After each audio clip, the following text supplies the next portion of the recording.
দেখে কিন্তু বিশ্বাস হবে না, এগুলো আটা দিয়ে বানানো গোলাপ জামুন মিষ্টি। যদি রেসিপিটি ফলো করেন তাহলে বানাতে পারবেন নরম তুলার মতো রসের টইটুম্বুর রসালো এই মিষ্টিগুলো। একদম নির্ভেজালভাবে কম খরচে আটা আর 10 টাকা প্যাকেটের যে দুধের প্যাকেটগুলো আছে ওই প্যাকেট দিয়েই এই মিষ্টিগুলো তৈরি করেছি। যাদের মিষ্টি শক্ত হয়ে যায় অথবা পারফেক্টভাবে বানাতে পারেন না তাদের জন্য 100% গ্যারান্টি দিয়ে বলছি, নো ফেল এই রেসিপিটি অবশ্যই ফলো করবেন। আসসালামু আলাইকুম, সবাইকে আমন্ত্রণ জানাচ্ছি আটা দিয়ে তৈরি এই গোলাপ জামুন রেসিপিটি দেখার জন্য। একটি মিক্সিং বলে আমি হাফ কাপ মাপের একটি কাপ নিয়ে নিয়েছি। সেখানে আমি 10 টাকা দামের যে প্যাকেটের দুধগুলো সেগুলো কেটে দেখিয়ে দিচ্ছি। আমি 3 প্যাকেট দুধ নিয়েছি, আপনারা ইচ্ছা করলে আরেক প্যাকেটও নিতে পারেন। আসলে আটা দিয়ে মিষ্টি বানাতে গেলে একটু বেগ পোহাতে হয়। যেহেতু আমরা লিকুইড দুধ ইউজ করব, এখন এই পরিমাণে দুধ নিয়ে নিচ্ছি আর 1 কাপ আটা দিয়ে দিচ্ছি। অবশ্যই এই মিষ্টিটি আটা দিয়ে বানানোর চেষ্টা করবেন। দিয়ে দিচ্ছি এলাচের গুঁড়া সামান্য পরিমাণে, আর 1/4 চামচ দিয়ে দিচ্ছি বেকিং সোডা, 1/8 চামচ দিয়ে দিচ্ছি বেকিং পাউডার, অর্থাৎ 1 চিমটি পরিমাণ বেকিং পাউডার দিচ্ছি। আর এখানে যে কোনো একটি ব্যবহার করতে চাইলে অবশ্যই বেকিং সোডা ইউজ করতে হবে আর পরিমাণে আরেক চিমটি দিয়ে দিতে হবে যদি বেকিং পাউডার অ্যাভয়েড করেন। আর একটি ডিম আমি ভালো করে ফেটে নিচ্ছি। আমি কিন্তু ডিম পুরাটা দিব না, যতটুকু দিব দেখিয়ে দিব। এখন শুকনা এই উপকরণের সাথে 2 টেবিল চামচের মতো ঘি দিয়ে দিয়েছি আর ভালো করে মিক্সড করে নিচ্ছি। ঠিক এভাবে ডলে ডলে মিক্সড করবেন, তাহলে ময়ানটা ভালো হবে আর আটা দিয়ে বানানো মিষ্টি তখন বোঝাই যাবে না। এখানে আমরা এলাচের গুঁড়ো দিয়েছি, ঘি দিয়েছি সুন্দর একটি ফ্লেভারের জন্য। আমি বলবো এখানে তেল ইউজ না করলেই ভালো হয়। একটি ডিম যে ফেটে রেখেছিলাম সেখান থেকে অর্ধেক দিয়েছি, আর কিন্তু দিব না। এখন ওই আবার ভালো করে মিক্সড করছি। আর এখন ময়ানটা মাখানোর জন্য আমি আস্তে আস্তে করে টেবিল চামচ মেপে মেপে দুধ দিচ্ছি। আমার প্রায় 10 টেবিল চামচের মতো দুধ লেগেছে। তো আপনারা যে পরিমাণে আটা নেবেন সেভাবে লাগবে। তো আমি আস্তে আস্তে করে দিচ্ছি আর মিক্সড করে নিচ্ছি। আর এই গোলাপ জামুনের যেই ময়ানটা, এটা কিন্তু অবশ্যই স্টিকি স্টিকি একটা ভাব থাকবে। দেখেন আমি ডিটেলসে দেখানোর চেষ্টা করেছি, কারণ আপনারা দেখলেই পারবেন আটা দিয়ে যে এত সুন্দর মিষ্টি হয় যেটা না বানালে বাসায় বুঝবেনই না। তাই পুরো রেসিপিটি হুবহু ফলো করলে অবশ্যই আপনিও আমার মতো পারফেক্ট রেজাল্ট পাবেন। দেখেন আমি একটু একটু দুধ দিচ্ছি আর কিভাবে মিক্সড করছি। একদম নরম তুলতুলে স্টিকি একটা ভাব থাকবে। এই যে গোলাপ জামুন মিষ্টিটা বানাবো, স্টিকি এই ভাপের জন্যই কিন্তু আপনার প্রত্যেকটা গোলাপ জামুন নরম তুলতুলে হবে। আর অবশ্যই কিছুক্ষণের জন্য রেস্টে রেখে দিব। আমি যে দুধ নিয়েছিলাম এই ছোট্ট বাটিতে একটুখানি রয়ে গিয়েছে। এখন এই ফাঁকে এটা রেস্ট হতে থাক, আমরা চলেন চিনির যে শিরাটা সেটা করে নিই। এখন চিনি 2 কাপ দিয়ে দিয়েছি আর 3 কাপ পানি দিয়ে দিয়েছি। আর আমি পাশের চুলায় একটু গরম পানি বসিয়ে রেখেছিলাম, সেখান থেকে দিয়েছি যাতে শীতকাল তো তাড়াতাড়ি জানি হয়। আর এখন এই যে শিরাটা একটা বলক আসলে হয়ে যাবে। এখানে 1 তার 2 তার কোনো বিষয় না। আর বেশি কিন্তু ঘন করলে শিরাটা মিষ্টির মধ্যে ভিজবে না। এদিক দিয়ে গোলাপ জামুনের যে ডোটা আমরা রেস্টে রেখেছিলাম সেটা ঠিক হয়ে গিয়েছে। এখন হাতে একটু ঘি মেখে আবার এটাকে সেট করে নিচ্ছি, উপর নিচ করে নিচ্ছি, যাতে উপরের যে শক্ত আবরণটি সেটি নিচে একদম ভালো করে মিক্সড হয়ে যায়। আসলে এখন ময়ানটা যত পারফেক্ট হবে গোলাপ জামুনগুলো সেরকম পারফেক্ট হবে, কোনো ক্র্যাক পড়বে না। তো আপনারা সুন্দরভাবে এভাবে ময়ান করে নেবেন। আর যে যেভাবে বানানো সেভাবে বানাবেন। আমি একটু বড় করে বানিয়েছি, 1 টেবিল চামচ মেপে মেপে নিচ্ছি।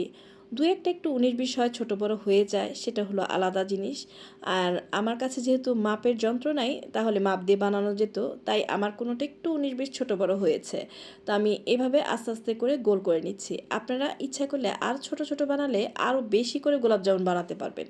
আমার গোলাপ জামুনগুলো কিন্তু অনেক বড় বড় হয়েছে, সেটা দেখতেই পেয়েছেন। তো আমি কিন্তু এই মাপে বানাচ্ছি, দেখেন। আর সুন্দর করে গোল করবেন জানি কোনো ক্র্যাক না থাকে। আমার কিন্তু 2-1টার মধ্যে একটু ক্র্যাক ছিল, কারণ আমার ঘোরানো হয়েছে তারপরেও কেন জানি হয়ে গিয়েছে। তো 2-1টা আটার যে গোলাপ জামুনগুলো এগুলোতে হবে, কিন্তু তাই বলে মিষ্টি যে পারফেক্ট হবে না তা না, প্রত্যেকটা মিষ্টি পারফেক্ট হয়েছে, কারণ ময়ানটা যদি পারফেক্ট হয় মিষ্টিগুলো পারফেক্ট হবে। তো আমি এখন চুলায় তেল বসিয়ে রেখেছি একদম টিপ টিপ লো হিটে, আর মিষ্টিগুলো দিয়ে দিয়েছি। এগুলো কিন্তু নিজেই ভেসে উঠেছে। যখন ভেসে উঠবে তখন আগুনটা একটু বাড়িয়ে দিব আর এভাবে ঘুরিয়ে দিব। আর যদি প্রথমেই আপনারা আগুন বাড়িয়ে দেন, উপর দিয়ে কালার চলে আসবে, ভিতরে মিষ্টিগুলো শক্ত হয়ে যাবে।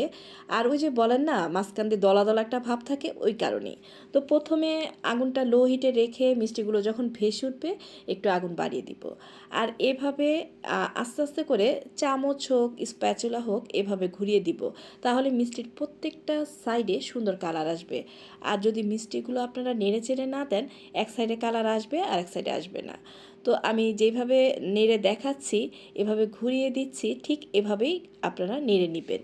প্রত্যেকটা মিষ্টি যখন পারফেক্টভাবে তাপমাত্রা পাবে তখন আমরা আগুন আবার একটু মিডিয়াম করে দিব। মিডিয়াম করে দিয়ে আমাদের মন মতো যে কালার সেই কালার করে তারপর নামিয়ে নিব। আমার আরেকটি মিষ্টি রেসিপি আছে, সেটাতে আমি হালকা লাল করেছি। আজকের মিষ্টিগুলোর কালার একটু আমি গাঢ় করেছি, এর জন্য আমি একটু বেশিক্ষণ করে কড়া ভাজা দিয়ে নিয়েছি। দেখেন এরকম করে ভাজতেছি।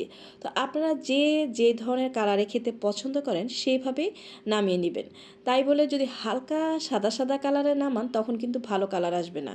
তো একটুখানি কালারটা দেখে তারপরে আপনাদের মন মতো নিয়ম অনুযায়ী নামিয়ে নেবেন। তো এভাবে মিষ্টিগুলো যখন নামানোর সময় হবে আগুন বাড়িয়ে দিব, যাতে মানে মিষ্টিগুলোর গায়ে তেল জানি চুপসে না যায়, ভিতরে ঢুকে না যায়, এভাবে করে ছেঁকে ছেঁকে উঠিয়ে নিব।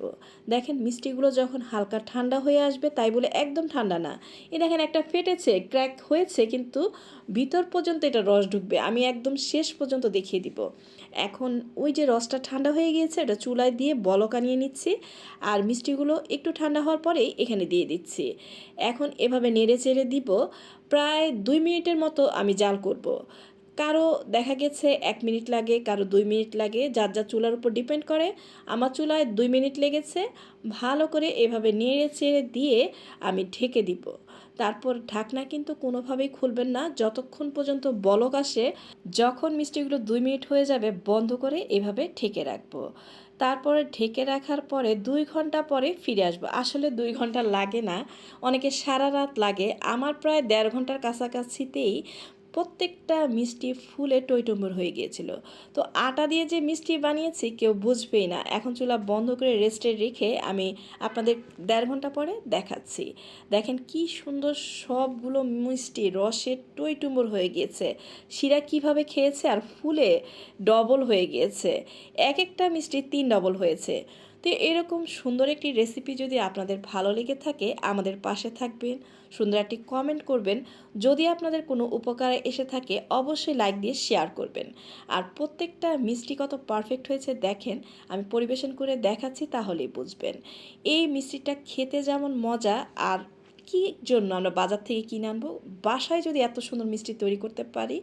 দেখেন রস খেয়ে টইটুম্বুর হয়ে গেছে, কি পরিমাণ রস, এটা কিন্তু একটু ক্র্যাক আছে, তারপর আমি সেটাই দেখিয়ে দিচ্ছি। পুরো মিষ্টি ভেঙে দেখাচ্ছি, দেখেন পারফেক্ট একটি রেসিপি হয়েছে কি। তো এরকম নো ফেল গ্যারান্টি রেসিপি যদি আপনি ফলো করেন, ঘরে বসে আটা দিয়ে অনায়াসে এই গোলাপজামুন মিষ্টি বানাতে পারবেন। আর সুন্দর করে একটু পরিবেশনের জন্য উপর দিয়ে পেস্তা বাদাম, কাজু বাদাম এগুলোকে কুচি করে রেখেছি, সেগুলো দিয়ে দিচ্ছি।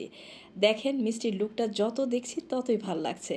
আর মিষ্টিগুলো কত পারফেক্ট হয়েছে। আমি আরেকটি মিষ্টি কেটে দেখাচ্ছি। আর পরবর্তী ভিডিও দেখার আমন্ত্রণ জানাচ্ছি। আজ এ পর্যন্তই, আল্লাহ হাফেজ।